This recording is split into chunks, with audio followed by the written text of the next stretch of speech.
فأنا ناصح لإخواني بالصدع بالحق تبيض وجوههم. السكوت في مسألة الحزبية يضرها، فاصدع بما تؤمر وأعرض عن المشركين. سلامي على دماج ورجالها والشيخ يحيى ودار العلم يا سعد بانيها. بسم الله الرحمن الرحيم. الحمد لله حمدا كثيرا طيبا مباركا فيه كما يحب ربنا ويرضى. صلى الله على نبينا محمد وعلى آله وصحبه وسلم. أما بعد. Ikhwan fillah, kembali kita mengkaji kajian kita dari kitab Al-Jami' As-Sahih fi Tauhid Rabbil Alamin. Kumpulan-kumpulan yang sahih dalam materi atau pembahasan mentunggalkan Allah atau pengesaan Allah Rabb semesta alam. Ini merupakan tulisan dari Syekh Muhammad atau nama Syekh Abu Amr Abdul Karim bin Ahmad bin Husain Al-Hajuri Al-Umari hafizahullah ta'ala.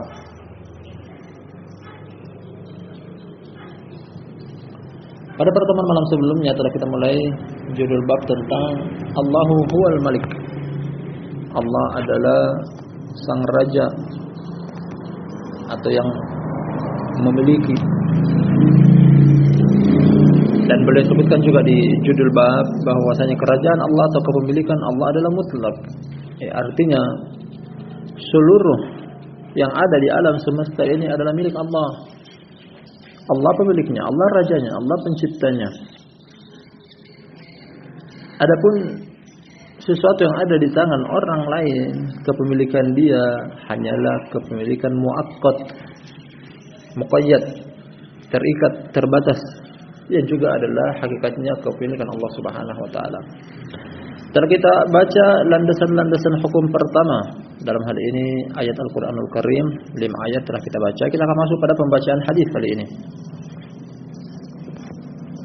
Kata Syekh Abu Amr Abdul Karim Al-Hajuri Al-Umari hafizahullah taala,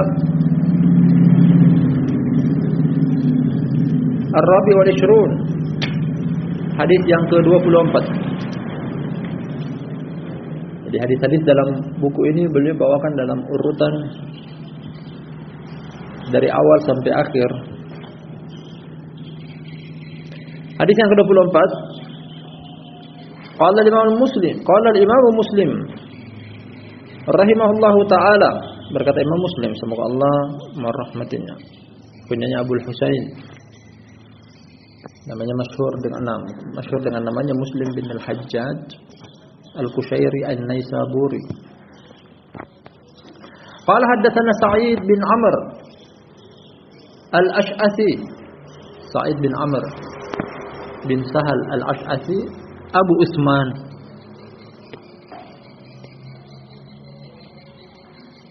Saduq, sebagiannya lagi mengangkat derajatnya sampai pada tingkatan thiqah, dan ini dirajihkan oleh Al-Hafidz Ibnu Hajar dalam Taqrib thiqah. Wa Ahmad bin Hanbal, Imam Muslim termasuk murid dari Imam Ahmad. Nah, Abu Abdullah Ahmad bin Muhammad bin Hanbal Asy-Syaibani Adz-Dzuhli Al-Marwazi Al-Baghdadi, kunyanya Abu Abdullah. Wa Abu Bakar bin Abi Syaibah, Abdullah bin Muhammad bin Abi Syaibah, masyhur dengan kunya pemilik Al-Musannaf. Dia punya judul buku namanya Al-Musannaf, berisikan asar-asar salafiyah dari kalangan sahabat, tabi'in. Masyhur dengan kunya Abu Bakar bin Abi Syaibah, namanya Abdullah bin Muhammad bin Abi Syaibah Al-Absi Al-Wasiti, yani Al-Iraqi, imam. Ahmad bin Hanbal imam, Abu Bakar bin Abi Syaibah juga imam. Ketiganya adalah guru dari Imam Muslim. Wa lafdhu li Ahmad, dan hadis ini milik Imam Ahmad, yakni lafadznya. Lafadz hadis ini lafadznya Imam Ahmad. Jadi Imam Muslim meriwayatkan dari 3 guru sekaligus. Qala Al-Ash'athi, berkata Al-Ash'athi, guru dari Imam Muslim namanya Sa'id bin Amr. Akhbarana wa qala al-akharani haddatsana Sufyan bin Uyainah. Jadi ketiga-tiganya meriwayatkan dari satu imam, yakni Sufyan bin Uyainah, kunyanya Abu Muhammad Al-Kufi. Di sana ada Sufyan yang lain namanya Sufyan bin Sa'id Ats-Tsauri, Abu Abdullah Al-Makki atau nama Al-Kufi. An Abi Zinad. Abi Zinad masyhur dengan kunya atau nama, sebagian mereka mengatakan ini kunya sekaligus nama. Kunyanya Abu Abdurrahman.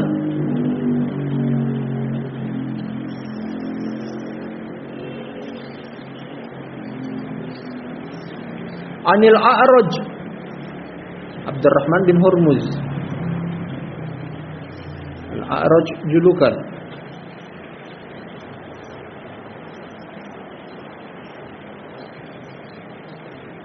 Namanya adalah Abdurrahman bin Hurmuz. An Abi Hurairah radhiyallahu anhu, dari Abu Hurairah semoga Allah taala meridhoinya. Anin Nabi sallallahu alaihi wa ala alihi wasallam.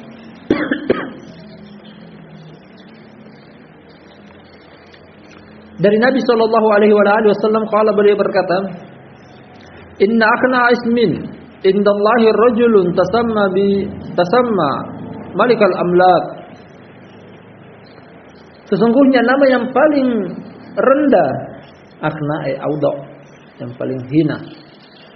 Nama yang paling rendah, yang paling hina di sisi Allah adalah seseorang dinamai malikal amlak, rajanya para raja. Rajanya para raja-raja. Nah, pemimpinnya para pemimpin, sultannya para sultan. Dan Imam Sufyan bin Uyainah dalam periwayatannya ditambahkan, termasuk juga adalah Syahin Syah. Syahin Syah adalah bahasa Persia yang artinya juga sama, rajanya para raja atau raja di raja, pemimpinnya para pemimpin. Karena itu tidak diitelahkan kecuali hanya kepada Allah Subhanahu wa taala, rajanya para raja. Zad bin Abi Syaibah fi riwayatihi la malika illallah azza wa jalla. Imam Ibnu Abi Syaibah menambahkan dalam riwayatnya, tidak ada raja kecuali Allah azza wa jalla. Warwahul Bukhari, dan hadisnya riwayat Imam Bukhari juga, artinya hadis ini muttafaqun alaih dari sahabat Abu Hurairah. Nah, hadisnya singkat, ringkas. Inna akhna asmin indallahi rajulun tasamma malikal amlak. Sesungguhnya nama yang paling hina, paling rendah di sisi Allah adalah seseorang menamai dirinya dengan rajanya para raja. Pertama-tama barakallahu fikum jami'an, keterkaitan hadis ini dengan hadis di atas, atau nama maksud kami dengan judul bab,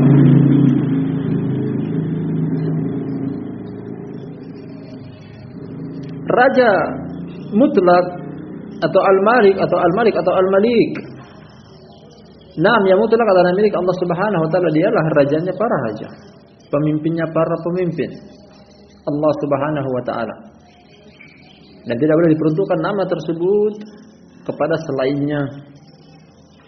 Nah, kepada selainnya. Telah kita sebutkan bahwasanya dari pembahasan al-malik atau al-mulkiyah, kepemilikan, di balik hal tersebut terkandung di dalamnya 3 nama yang datang dari Al-Qur'anul Karim, Al-Malik, Al-Malik, dan Al-Malik. 2 pada urutan pertama, boleh diperuntukkan kepada Allah Subhanahu wa taala, adapun yang terakhir tidak, karena tidak ada landasan hukumnya. Al-Malik dan Al-Malik datang landasan hukumnya bahwasanya boleh diperuntukkan kepada selain Allah. Adapun Al-Malik tidak boleh. Dari sinilah ikhwan kiram rahimani wa rahimakumullah.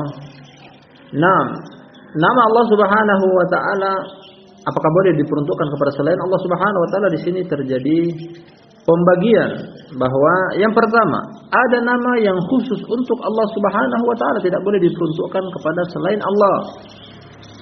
Nah, termasuk nama Allah, nama Ar-Rabb, penggunaan dengan alif lam, Ar-Rahman, Al-Ahad, As-Samad, apalagi yang memiliki makna yang tidak bisa diperuntukkan kepada selain Allah seperti Al-Mutakabbir. Nah, Al-Jabbar, Mutakabbir yang sombong, Al-Jabbar yang maha memaksa. Ya, ini tidak boleh diperuntukkan kepada selain Allah Subhanahu wa taala, dan ini kesepakatan para ulama, tidak ada perselisihan di antara mereka.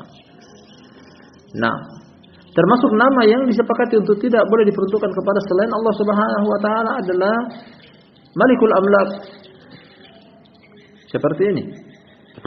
Nah, rajanya para raja. Karena rajanya para raja adalah Allah Subhanahu wa taala. Makhluk di kehidupan dunia mungkin mereka memiliki gelar raja. Nah, namun kekuasaan mereka, kerajaan dan kejayaan mereka relatif. Di wilayah tertentu memiliki rakyat dan pengikut tertentu, tidak seluruh dunia. Nah, berbeda dengan kerajaan Allah Subhanahu wa taala yang sampai disebutkan dengan judul bab mutlak. Seluruhnya apa yang ada di alam semesta ini rajanya adalah Allah. Bahkan para raja sekaligus raja mereka adalah raja yang tertinggi, Allah Subhanahu wa taala. Nah, kemudian jenis nama yang kedua, nama yang boleh untuk diperuntukkan kepada selain Allah Subhanahu wa taala. Itu nama Allah namun boleh diperuntukkan kepada selain Allah karena memiliki sifat yang sama. Meskipun sifat sama, hanya saja berbeda dari sisi hakikatnya. Seperti seseorang diberikan nama dengan Al-Ali atau nama Ali. Al-Ali nama Allah. Atau Basir, Hakim, Rashid, itu semuanya nama-nama Allah Subhanahu wa taala yang boleh diperuntukkan kepada selain Allah. Nama Hakim, Ali, ada sahabat namanya Ali, demikian juga Hakim bin Hizam, seorang sahabat yang mulia. Nah, dari sini barakallahu fikum jami'an terdapat dua pembagian yang berkaitan dengan nama Allah Subhanahu wa taala. Yang pertama adalah nama yang khusus untuk Allah, tidak boleh diperuntukkan kepada selain Allah. Sudah terdahulu contoh-contohnya. Kemudian ada juga jenis yang kedua, nama yang boleh diperuntukkan kepada selain Allah karena memiliki makna yang ada pada Allah, ada juga pada manusia, seperti Ali, Hakim, demikian juga Basir dan semisalnya. Dan hukum menamai seseorang dengan Malikul Amlak atau yang semisalnya yang memiliki makna yang sama, Syahid Syah, Sultanus Salatin, Qadi Qudha dan semisalnya, itu tidak boleh diperuntukkan kecuali kepada Allah Subhanahu wa taala. Apabila diperuntukkan kepada selain Allah, hukumnya adalah haram karena dari hadis ini Nabi sallallahu alaihi wasallam menjuluki bahwa nama tersebut adalah nama yang paling hina, nama yang paling rendah, nama yang paling buruk. Berarti tidak disukai oleh Allah Subhanahu wa taala. Sesuatu kalau Allah Subhanahu wa taala tidak menyukainya, berarti terdapat ganjaran, tidak boleh untuk mengamalkannya. Demikian juga mendapatkan ganjaran dosa dan semisalnya. Yang berkaitan dengan nama-nama Allah Subhanahu wa taala, ada pembahasan lain sebelum kita masuk pada hadis yang kedua. Para ulama sepakat bahwasanya tidak boleh untuk menamai baik itu diri sendiri ataupun menamai anaknya dengan nama yang diperbudakkan kepada atau di penghambaan kepada selain Allah Subhanahu wa taala. Hukum asalnya nama penghambaan kepada Allah atau nama-nama Allah. Abdullah, Abdurrahman, dalam hadis Ibnu Umar dalam sahih kata Nabi sallallahu alaihi wasallam, ahabbul asma'i ilallah Abdullah wa Abdurrahman. Nama yang paling dicintai oleh Allah adalah Abdullah dan Abdurrahman. Jadi pada urutan pertama, nama yang paling Allah cintai penghambaan kepada Allah. Penghambaan diri seorang hamba kepada Allah. Pada urutan kedua, nama yang juga dicintai oleh Allah adalah penghambaan diri kepada nama Allah selain nama Allah dan Ar-Rahman. Abdul Razzaq, Abdul Malik seperti yang di sini. Abdul Khaliq pada pembahasan yang sebelumnya telah lewat. Abdul Rabb, Abdul Rahim, Abdul Hakim, Abdul Basit dan semisalnya. Adapun penghambaan diri kepada selain Allah Subhanahu wa taala, nah misalnya Abdus Syams, Abdul Qamar, bahkan seandainya diperuntukkan kepada orang-orang soleh seperti Abdul Muhammad, Abdul Rasul, Abdul Ka'bah, kesemuanya itu tidak boleh dan hukumnya adalah haram. Mereka berselisih tentang Abdul Muttalib karena dia adalah nama kakek Rasulullah SAW. Namun yang rajih tetap saja tidak boleh.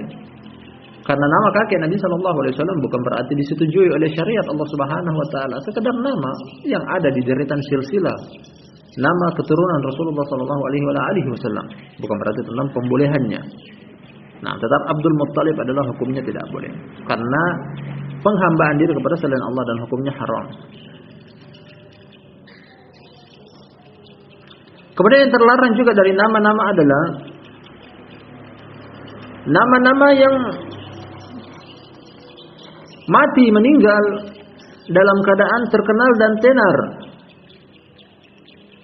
Nah, mau merebut hak Allah Subhanahu wa taala dari kalangan orang-orang yang durjana, durhaka, orang-orang yang mengakui rububiyah.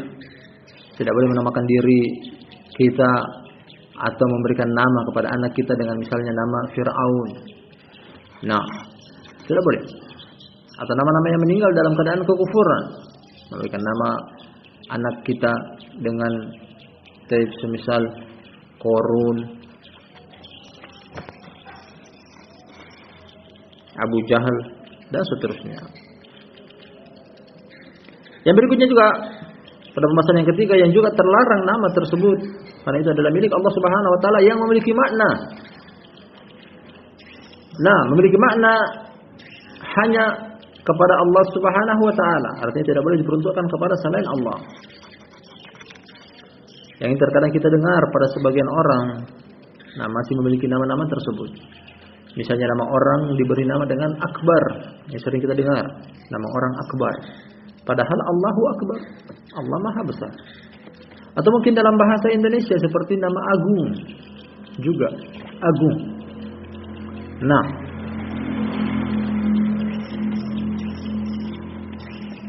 artinya arti dari kata Al-Azim. Nah, orang tersebut menamai dirinya Agung, artinya mensucikan diri dia agung. Karena di dalamnya terdapat makna pensucian diri. Atau misalnya nama yang sebenarnya memiliki makna mutlak yang bisa diperuntukkan kepada Allah, bisa juga diperuntukkan kepada selain Allah. Misalnya nama orang Abdi. Jadi kita dengar orang namanya Abdi. Nah, artinya hambaku. Kalau ini dilafazkan oleh seseorang dengan lafaz Abdi yang artinya dalam bahasa kita hambaku, wahai hambaku, sedangkan Allah, nah, yang memiliki seluruh hamba-hambanya. Dan ini juga termasuk hal yang terlarang. Abdi. Akan datang nanti pembahasannya tentang hal tersebut, bahwasanya tidak boleh untuk mengatakan kepada budak Abdi. Atau yang terlarang lainnya adalah, nah, sebenarnya nama bagus, namanya mu'abbad kepada Allah Subhanahu wa taala. Namun terkadang kebiasaan orang Indonesia sering disingkat. Kemudian dipanggil hanya bagian belakangnya saja yang ternyata itu adalah nama Allah Subhanahu wa taala. Namanya bagus, Abdur Rahman. Dipanggilnya hanya lafaz Ar-Rahman, wahai Rahman, wahai Rahman. Artinya dipanggil Allah Subhanahu wa taala. Nah, Abdul Qadir dipanggil cuma Qadir. Nah, dan semisal itu. Artinya kita memanggil nama Allah sekarang. Kita memanggil nama Allah Subhanahu wa taala. Baik, kita baca hadis yang kedua. Atau sebelumnya, keterkaitan antara hadis ini dengan tayyib judul bab di atas jelas sekali bahwasanya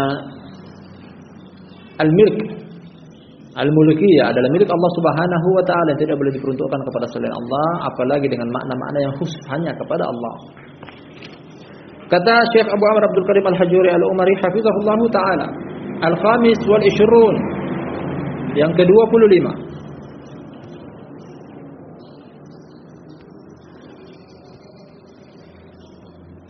Nah, yang ke-25. Qala Imam Muslim rahimahullahu taala, berkata Imam Muslim, semoga Allah taala merahmatinya.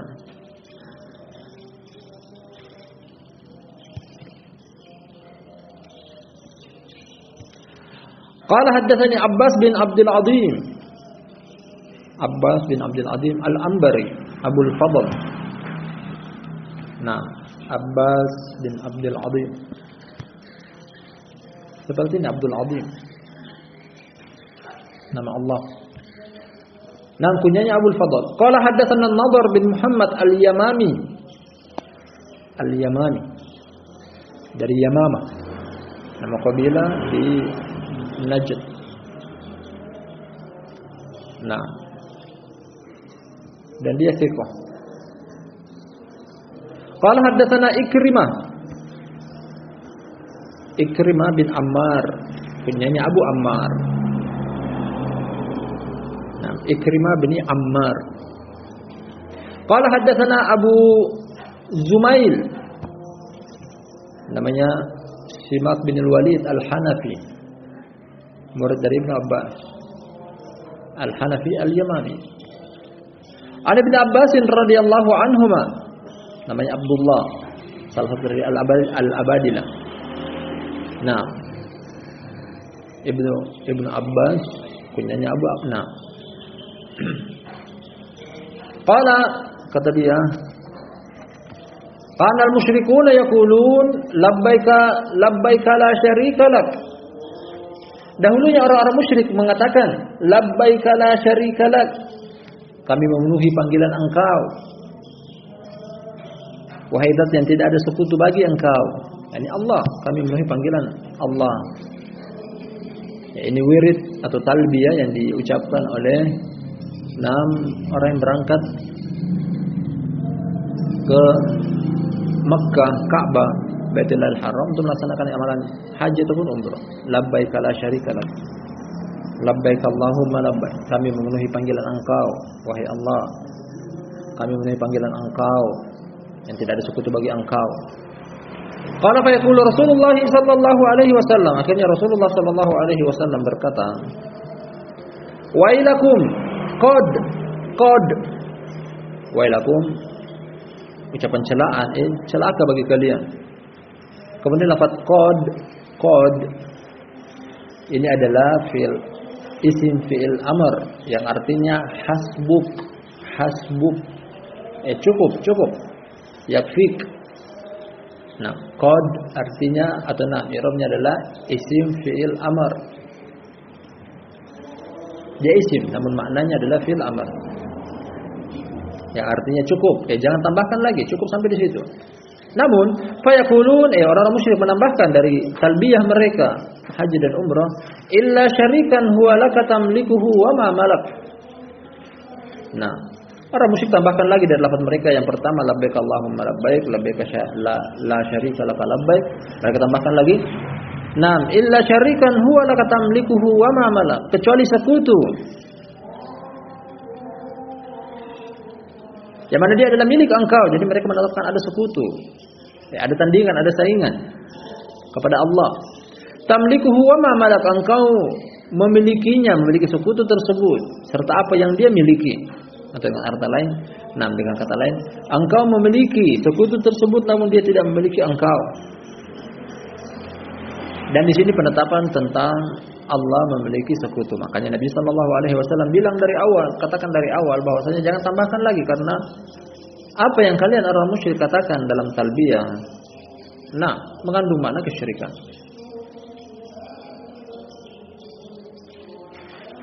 Wahum yatufuna bil bait, dalam keadaan mereka sedang tawaf di bait, yang mengucapkan ucapan tersebut, labbaik Allahumma labbaik, labbaik la syarika lak labbaik. Ini talbiyah yang datang dari Rasulullah sallallahu alaihi wasallam. Tambahkan lagi yang datang dari beliau,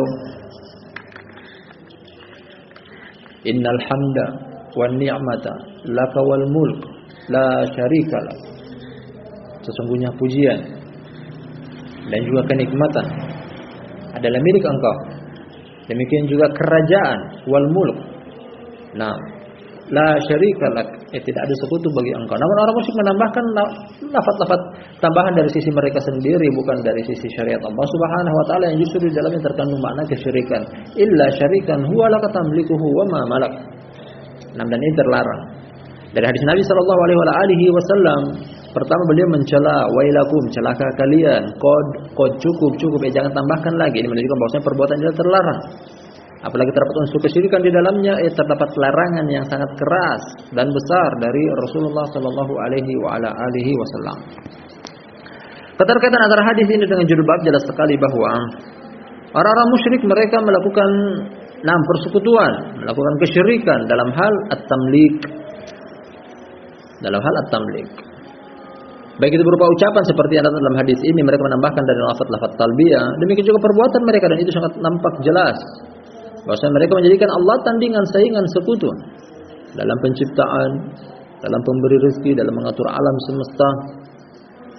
Demikian juga dalam peribadatan. Mereka beribadah kepada Allah Subhanahu wa taala, beribadah juga kepada selain Allah, dan itu adalah kesyirikan, termasuk kesyirikan dalam at-tamlik atau mulkiyah. Dan hukumnya terlarang. Fawaid dari hadis ini keterkaitan dengan judul bab bahwasanya dalam at-tamlik tidak ada yang bersekutu bersama Allah Subhanahu wa taala. Di sini pengingkaran dari Nabi sallallahu alaihi wasallam bahwasanya ucapan mereka yang terkandung juga di dalam sana, perbuatan mereka yang orang musyrik diingkari karena hal tersebut tidak benar. Al-mulkiyah artinya adalah kepemilikan mutlak, seluruh apa yang ada di alam semesta milik Allah Subhanahu wa taala. Baik itu nampak atau yang tersembunyi, besar kecil, adalah milik Allah. Termasuk memberikan rezeki milik Allah, kerajaan Allah, termasuk mengatur alam semesta di bawah kekuasaan Allah, bagian daripada kerajaan dan kemampuan Allah. Jangan diserahkan kepada selainnya, karena kalau diserahkan kepada selainnya mengandung makna kesyirikan. Kita lanjutkan lagi hadis yang berikutnya. Kata Syekh Abu Amr Abdul Karim Al-Hajuri hafizahullah taala, As-sadisu wal ishrun, hadis yang ke-26. Qala Imam Al-Bukhari rahimahullah, berkata Imam Bukhari rahimahullah. Qala haddatsana Muhammad bin Yusuf. Berkata Muhammad bin Yusuf. Muhammad bin Yusuf imam guru dari Imam Bukhari.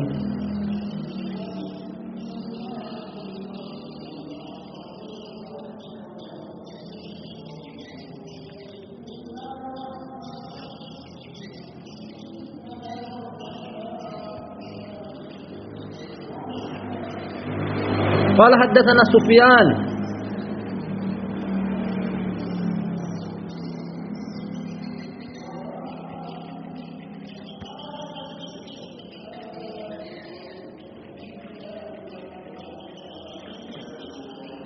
An Abdul Malik bin Umair An Warrad katibil Mughirah bin Syu'bah qala. Hadis riwayat Imam Bukhari dari Mughirah bin Syu'bah.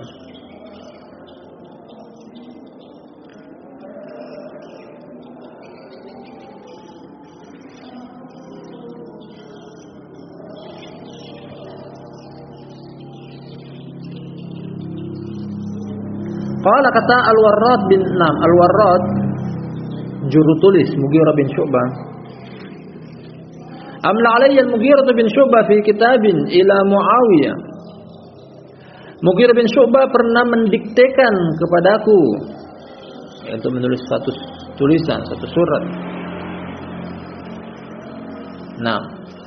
Dituliskan atau diperuntukkan kepada Muawiyah. Satu surat diperuntukkan kepada Muawiyah.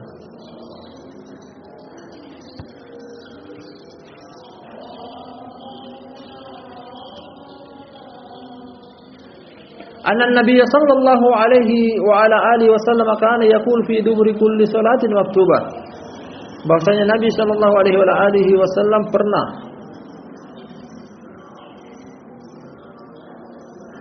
mengucapkan di akhir salat maktubah. Maktubah mafruḍah, akhir salat fardu. Beliau pernah membaca di akhir salat fardu.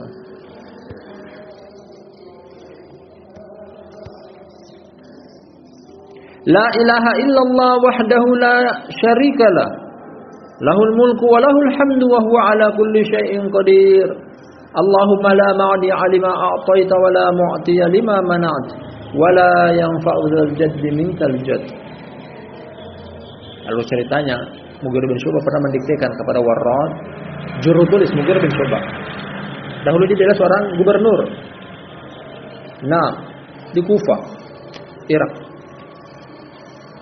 Kemudian mengirim surat kepada Muawiyah melalui jalurnya Warrad, bahwa Nabi SAW beliau pernah berkata, beliau pernah mengucapkan doa ini bagian daripada wirid atau zikir beliau di akhir salat fardu. Tidak ada sembahan yang berhak disembah kecuali kecuali Allah, satu-satunya, tidak ada sekutu baginya. Pemilik kerajaan, pemilik pujian, lahul mulk wa lahul hamd. Dan dialah terhadap segala sesuatu maha mampu.